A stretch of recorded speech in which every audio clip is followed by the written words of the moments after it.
लंबे समय तक नजरअंदाज किया जाता रहा, लेकिन आज ये क्षेत्र हमारे लिए देश की बड़ी रक्षा प्राथमिकता है।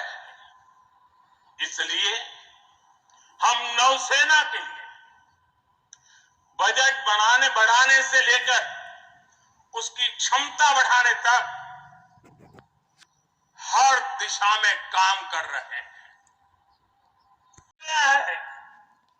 अभी नेवी में करीब 600 महिला ऑफिसर्स हैं, लेकिन अब इंडियन नेवी ने अपनी सभी शाखाओं को महिलाओं के लिए खोलने का फैसला किया है। जो पाबंदियां थी वो अब हट रही है।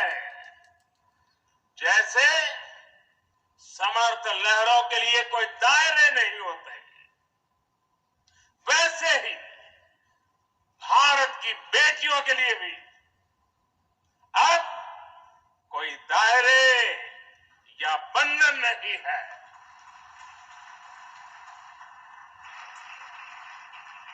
अभी 1-2 साल पहले विमेन ऑफिसर्स ने तारिणी बोट से पूरी पृथ्वी की परिक्रमा की थी।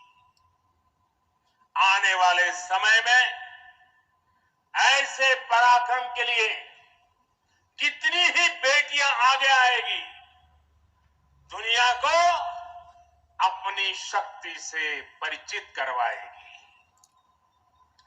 नेवी की तरह ही तीनों सशस्त्र सेनाओं में युद्ध भूमिकाओं में महिलाओं को शामिल किया जा रहा है।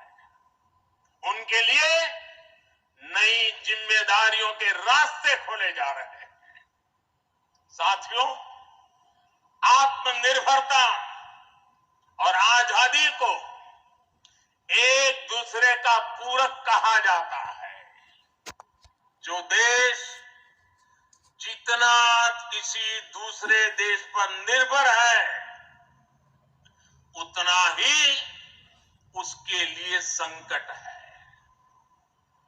जो देश जितना आत्मनिर्भर है, वो उतना ही सशक्त है। कोरोना के संकट काल में हम सभी ने आत्मनिर्भर होने की इस ताकत को देखा है, समझा है, अनुभव किया है। इसलिए आज भारत आत्मनिर्भर होने के लिए पूरी शक्ति से काम कर रहा है। आज अगर अथाह समंदर में भारत की ताकत का उद्घोष करने के लिए आईएनएस विक्रांत तैयार है, तो अनंत आकाश में यही गर्जना हमारे तेजस कर रहे हैं। इस बार 15 अगस्त को पूरे देश ने लाल किले से स्वदेशी तोप की हुंकार भी सुनी है। आजादी के 75 साल बाद सेनाओं में रिफॉर्म करके भारत अपनी सेनाओं को निरंतर आधुनिक बना रहा है, आत्मनिर्भर बना रहा है। हमारी सेनाओं ने ऐसे उपकरणों की एक लंबी लिस्ट भी बनाई है, जिनकी खरीद अब स्वदेशी कंपनियों से ही की जाएगी। डिफेंस सेक्टर में रिसर्च और डेवलपमेंट के लिए 25% बजट भी देश की यूनिवर्सिटीज और देश की कंपनियों को ही उपलब्ध कराने का निर्णय लिया गया है। तमिलनाडु और उत्तर प्रदेश में 2 बड़े डिफेंस कॉरिडोर भी विकसित हो रहे हैं। डिफेंस सेक्टर में आत्मनिर्भरता के लिए उठाए जा रहे इन कदमों से देश में रोजगार के अनेकों नए अवसर पैदा हो रहे हैं। साथियों, एक बार लाल किले से मैंने नागरिक कर्तव्य इसकी भी बात कही है। इस बार मैं उसको दोहराया भी है। बूंद बूंद जल से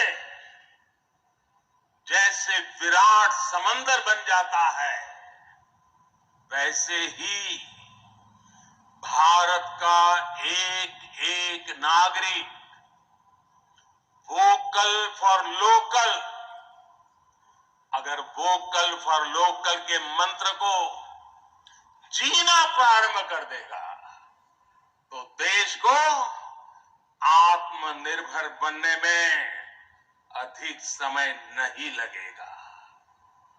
जब सभी देशवासी लोकल के लिए वोकल होंगे तो उसकी गूंज सिर्फ भारत में नहीं बल्कि पूरी दुनिया में सुनाई देगी। और देखते ही देखते दुनिया के जो भी मैन्युफैक्चरर होंगे उनको भी मजबूरन भारत में आकर के मैन्युफैक्चरिंग के रास्ते पर चलना पड़ेगा। ये ताकत एक एक नागरिक के अपने आप में तजुर्बे में है।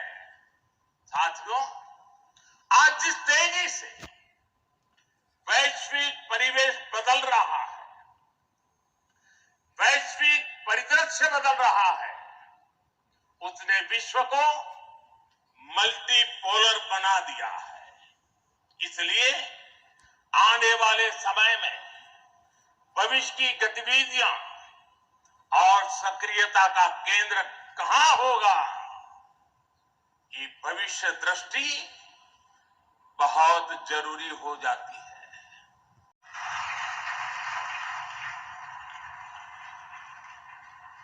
मुझे विश्वास है भारतीयता की भावना से ओतप्रोत ये नया ध्वज भारतीय नौसेना के आत्मबल और आत्मसम्मान को नई ऊर्जा देगा। साथियों, हमारी सेनाओं में किस तरह करता हूं। जय हिंद। देवियों और सज्जनों, भारत के प्रधानमंत्री श्री नरेंद्र मोदी की भव्य उपस्थिति में एक बुलंद आवाज में मेरे साथ 3 जय पुकारेंगे। INS विक्रांत की, भारतीय नौसेना